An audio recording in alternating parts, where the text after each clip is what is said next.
अच्छा अच्छा, राणा साहब मुझे सिर्फ बताएं, चीफ जस्टिस साहब को इतनी नापसंदीदगी क्यों है? वो क्यों मतलब चले, आफरीदी साहब ने 2 दिन पहले कहा था ना हमारी तो लड़ाई ही मिलिट्री एस्टेब्लिशमेंट से है, चले वो तो समझ आती है कि वहाँ से भी जवाब बड़ा सख्त आया था और DGISPR की प्रेस कॉन्फ्रेंस ऑन रिकॉर्ड, लेकिन चीफ जस्टिस साहब को क्या प्रॉब्लम हो सकता है? वो सलाम का जवाब नहीं दे रहे। फिर राजा साहब कहते हैं अलीमा खान साहबा ने भी शायद सलाम किया उन्हें जब उनकी अदालत में गई, तब भी जवाब नहीं मिला, तो इसकी क्या वजह है? तो क्या DGISPR ने बगैर किसी वजह के कह दिया था मुनीब साहब? ये जो बड़ा सख्त जवाब आया था, वजह थी बहुत है ना, जब आप कहते बिल्कुल हैं, ठीक, जब फील्ड मार्शल के खिलाफ आप ट्वीट कराते हैं, जब आपकी मुलाकात इस यकीन दहानी पे हो कि आप बहन भाई की मुलाकात होगी, उसमें आप उसी तरह से मुलाकात करेंगे, आप मैसेज लाते। आप तो फौज और अवाम के दरमियान में लड़ाई लड़ाने वाली गेम डाल रहे थे, तो जवाब DGISPR ने दिया था, तो बात तो पूरी होनी चाहिए ना कि उन्होंने क्यों दिया था। अब आ जाए चीफ जस्टिस। अच्छा, ये आप तो प्रैक्टिसिंग लायर भी हैं शायद, मैं तो कभी कभार वैसे कभी किसी केस में देखने जाएं, ये अदालतों में सलाम दुआ लेने की रस्म होती है कि कोई भी बंदा आए जिसका केस नहीं लगा हुआ, वो कहे मैं 4.5 करोड़ लोगों का नुमाइंदा हूँ, तो चीफ जस्टिस उसको सलूट करे खड़े हो गए, ये ड्यूटी है सलाम का जवाब। सलाम का जवाब तो राणा साहब वो रमजान का महीना है, देखिए आमतौर पे वही होता है जब वुकला जाते हैं ना। नहीं, मेरी बात सुने, मेरी बात तो सुन ले, मैं अर्ज करता हूँ कि आमतौर पर जब वुकला जाते हैं तो प्लेजेंट्रीज, कई वुकला जो बहुत सीनियर वुकला हैं जिनको जजेस भी जानते हैं, छोटी मोटी प्लेजेंट्रीज एक्सचेंज हो जाती है, कोई तरह पहाड़ नहीं टूटता उससे कि और कुछ जज साहब बैठे होने, ये वकील हैं, सोहेल अफरीदी वकील हैं। नहीं, वो उनके साथ राजा साहब तो गए थे ना, अगर चले गए सलाम का जवाब भी दे दिया, तो चीफ जस्टिस साहब अगर वालेकुम सलाम कह देंगे तो यकीन माने आईने पाकिस्तान को भी कोई नुकसान नहीं होगा। मैंने सिर्फ आपसे एक बात पूछी है कि क्या ये प्रैक्टिस होती है रूटीन में कि वज़ीर आला जाएं तो आपने ज़रूर सलाम दुआ लेनी है और आपको जवाब भी मिले? क्या ये प्रैक्टिस है कोर्ट की? आपने सीनियर वुकला की बात की, वो मैंने भी देखी। बिल्कुल ठीक है, वो वैसे भी खड़े हो जाते हैं, केस में ना भी हो तो आगे एकदम बात कर लेते हैं। जी जी बिल्कुल। अगर ये प्रैक्टिस नहीं है तो आप अपने इस जोन में क्यों गए हैं कि मैं चीफ मिनिस्टर हूँ तो मेरा सलाम का जवाब देना उन पर बड़ा फ़र्ज है? देखिए, ये वो अदालतें नहीं हैं जहाँ पहले ही चीफ जस्टिस साहिबान अपने चैम्बर्स के दरवाजे खोल के खोसा साहब से और एतजाज हसन साहब से, मतलब ये गुड टू सी यू वाला मामला नहीं है, कर लिया करते थे। हमारी अदलिया सुप्रीम कोर्ट जो है ना, वो जुबानी फैसले भी देती रही है, ठीक है, वरना आप और मुझे कहते हैं जिल्दे लेके आओ, इतनी कापियां करा के लाओ, मतलब आम साहब नहीं, वो आपकी बात ठीक है, वो आपकी बात बिल्कुल ठीक है। मंसूर अली खान साहब, मुझे मैंने मिसाल इसलिए दी, ठीक है, ये हमेशा से यूं ही चल रहा है। ठीक है मंसूर भाई, मुझे जरा ये बताइएगा, ये जो आज जिस इस्तराब में आपको अफरीदी साहब नजर आया, आपने देखा भी, और 2 दिन पहले उन्होंने मिलिट्री एस्टेब्लिशमेंट की बात की, फिर उन्होंने कहा कि कुछ लोग बंद दरवाज़ों में मिन्नतें करते हैं, मुझे कुर्सी की परवाह नहीं, वो अपनी जगह। चीफ जस्टिस साहब, मैं ये एक बड़ा सिंपल सा पॉइंट है ना कि इतना मामला अब ख़राब हो चुका है कि ये एक तो एलिमेंट ऑफ डिसलाइक मौजूद है ना, वो रिकॉर्ड के ऊपर है जो ऑनरेबल DGISPR की जानिब से, यानी फ़ौज की जानिब से आया, उधर आफरीदी साहब कह रहे हैं हमारी लड़ाई इस्टेब्लिशमेंट के साथ है, ये अदालत के अंदर भी आ गया है, इट इज़ वेरी एविडेंट। ये चीफ जस्टिस साहब को वैसे जवाब देना चाहिए था, वैसे पूछ रहा हूँ आपको कर्टसी के लिए, या नहीं आपको लगता है?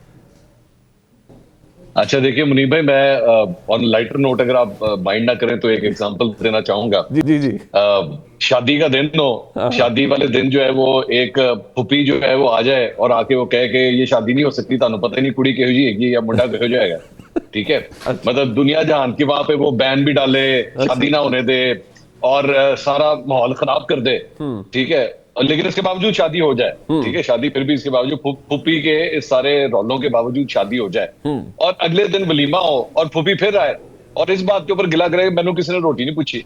देखो मैं थे खड़ी है, मैंने कोई गाली नहीं करता चाहे, मतलब आपने एक दिन पहले जो है वो इतना बड़ा पंगा लिया हो शादी वाले दिन और उसके बाद वलीमे वाले दिन आपका ये माइंड आप इस बात पे कर रहे हैं कि मैंने किसी ने रोटी नहीं पूछी। भाई, आप जिस चीफ जस्टिस के बारे में आज गिला कर रहे हैं कि जी मैंने सलाम के मेरे जवाब नहीं दिया, आपने उस चीफ जस्टिस की मिट्टी पलीत करके रखी थी सोशल मीडिया के ऊपर, ठीक है, आपने उसको टाउट कहा, आपने उसे पता नहीं कौन कौन से जुमलों के जरिए पूरी सोशल मीडिया कैंपेन अपने जरिए और अपने लौंडे लपाड़ों के जरिए चलाई। मैं दैट्स अ डिफरेंट डिबेट, वो 13वें नंबर के थे, 14वें नंबर के थे, 15वें नंबर थे, व्हाटएवर इट इज, वो बिल्कुल वो जायज डिबेट है, मेरे ख्याल में वो डिबेट गलत नहीं है जुबैर साहब जिसका जिक्र कर रहे थे, लेकिन मेरे भाई ये पावर पॉलिटिक्स है। ये पावर पॉलिटिक्स में देखिए 4 तरीक है, मैं एक पाकिस्तान की एस्टैब्लिशमेंट, एक पाकिस्तान की जुडिशरी, एक पाकिस्तान के सियासतदान और एक पाकिस्तान का मीडिया, ठीक है, ये 4 ही खिलाड़ी है ना इसके अंदर। ऐसे ही है। अब बात ये है कि ये मीडिया और सियासतदान जो है वो इस वक्त आपके प्रोग्राम में बैठे हुए हैं। पाकिस्तान की एस्टैब्लिशमेंट और जुडिशरी इस प्रोग्राम में नहीं है। ये जो दो है ना एस्टैब्लिश, ये मीडिया और सियासतदान, ये फिर भी आपने कितनी को पैड़ी की हो, अब वो फिर भी जो है ना वो आपके साथ गिले शिकवे दूर करके बैठ इकट्ठे होते हैं। जुबैर साहब इसकी एग्जाम्पल है। हाँ सही है। जुबैर साहब एक बहुत बड़ी एग्जाम्पल है कि जुबैर साहब पाकिस्तान तरीके इंसाफ के लौंडे लपाड़ों के निशाने पर रहे हैं। इनके अगेंस्ट जिस किस्म की कैंपेन्स चली हुई हैं, I don't want to go into those dirty details, लेकिन वो हमने सबने देखा है। लेकिन आज जुबैर साहब फिर भी आइन की बालादस्ती की खातिर जो है उनके साथ एक ही कुर्सी शेयर करने के लिए तैयार है। बिल्कुल ऐसे ही है। ठीक है, मीडिया के साथ भी इसी तरह ही है। आपके हवाले से, मेरे हवाले से, या आमिर लियास राना साहब के हवाले से पता नहीं केड़ी केड़ी कैंपेन चलाई है, लेकिन फिर भी हम अपना काम कर रहे हैं। हमने ये जर्नलिस्ट है, डजंट मैटर, चाहे पीटीआई का चेयरमैन हो, खान की बहन हो, खान का वजीर आला हो, कोई भी हो, हम फिर भी इज्जत से मिलते हैं, डजंट मैटर।